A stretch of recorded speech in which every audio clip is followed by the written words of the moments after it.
Hey guys, welcome to the Reparenting Daily podcast, your daily guide for inner child healing.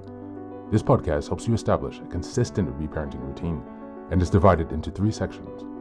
The first is a daily reading, the second is a discussion of that reading followed by suggested journal prompts, and the last section is a peaceful meditation for closing.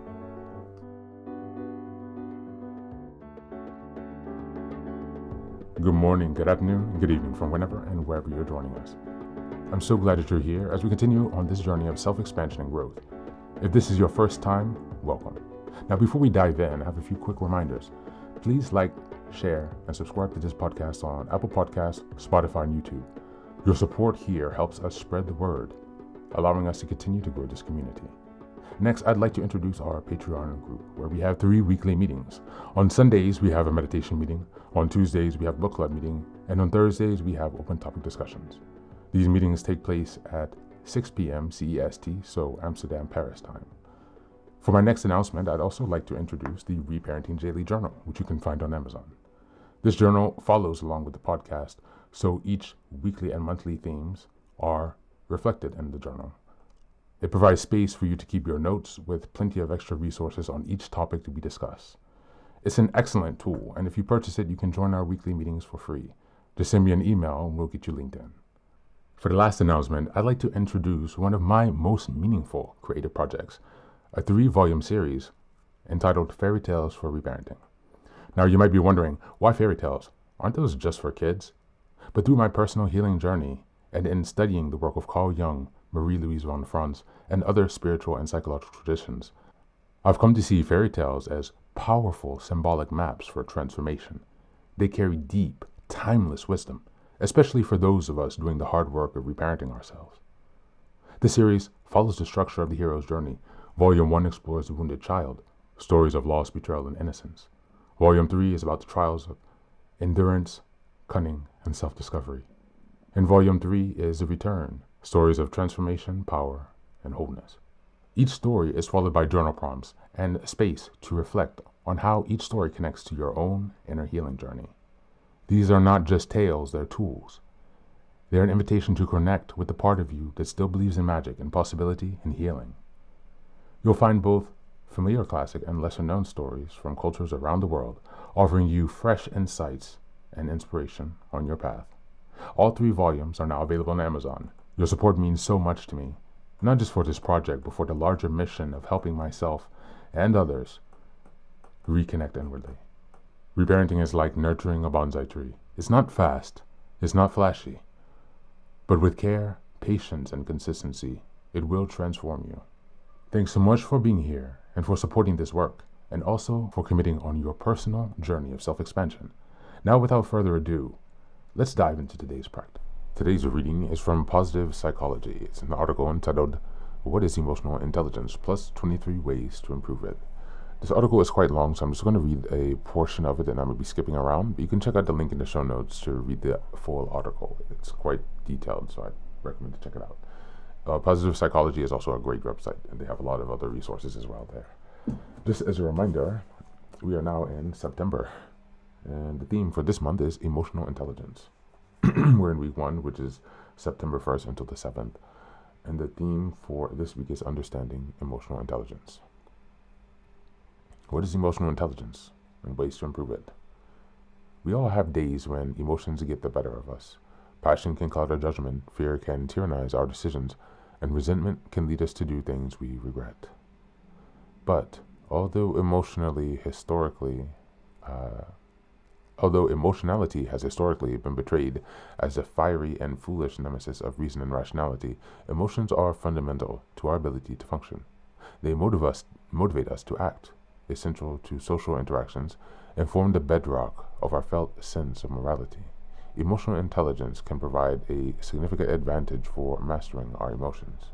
In this post, we'll get up close with emotional intelligence to find out what it is, why it's valuable, and how you can cultivate more of it. Emotional intelligence, 3 examples. Many people have an intuitive grasp of what emotional intelligence is, but for academics, emotional intelligence, EQ or EI, has been a notoriously tricky construct to agree on. Peter Salovey and John Mayer were first to develop a psychological theory of emotional intelligence as EQ, and they stated it is a set of skills hypothesized to contribute to the accurate appraisal and expression of emotion in oneself and in others, the effective regulation of emotion in self and others, and the use of feelings to motivate, plan, and achieve in one's life. From this perspective, emotional intelligence could be useful in almost all areas of one's life. Let's look at one example of emotional intelligence in action: self-awareness and leadership. Our awareness of emotion is centrally important to our relationships, Schut et al. 2001, and our ability to lead others, Rosette and Carriocci 2005. New Zealand Prime Minister Jacinda Ardern has been praised globally for her ability to listen, show empathy, and connect with people in a crisis.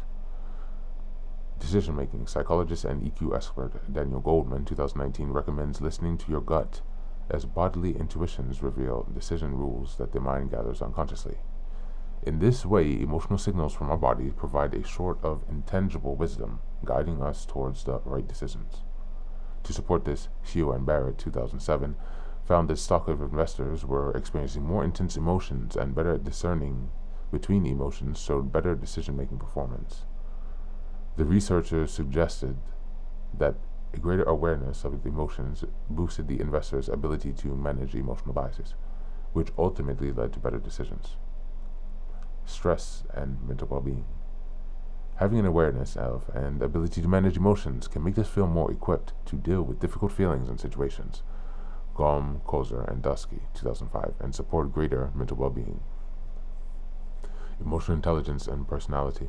There's been some controversy around the term emotional intelligence in the models of EQ that construct resembling personality and broad social skills. Where do these attributes end and EQ begin? While objective performance measures of EQ have been shown to be distinct from the big five personality traits of extroversion, openness, agreeableness, and conscientiousness and neuroticism, some self-report measures of EQ have shown greater controversy with personality measures. Brackett and Mayer, 2003. Ability to measure and self-report measures have shown a weak correlation with each other, suggesting that they may capture different aspects of EQ. Thank you, and that's the reading for today.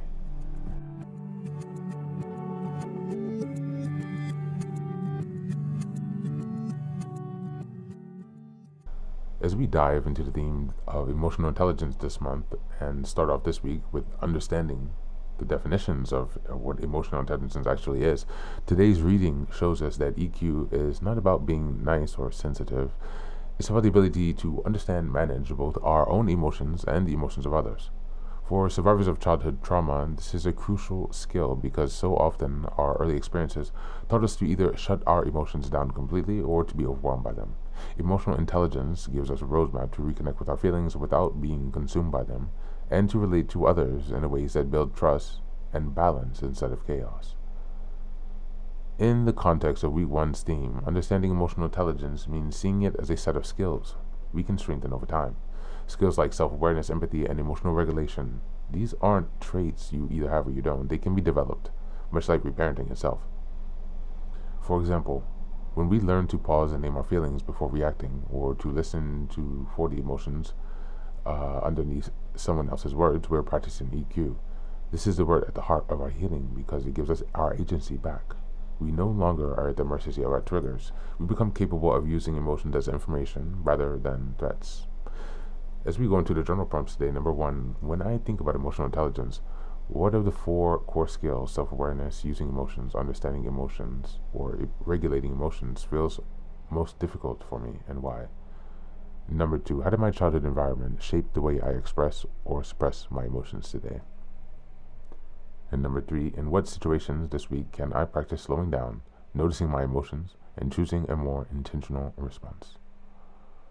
That's it for today. As always, thanks for being here. Take care of yourself, and please do be well.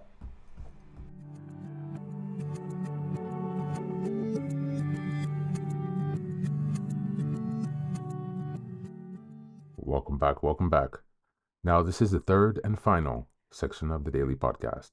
This is your silent meditation. Please go ahead and find a space where you can be comfortable and undisturbed.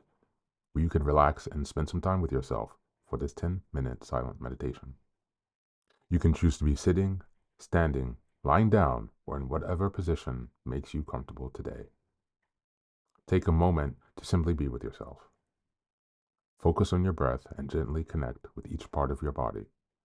If thoughts arise, don't let them overwhelm you. Just observe them without attachment.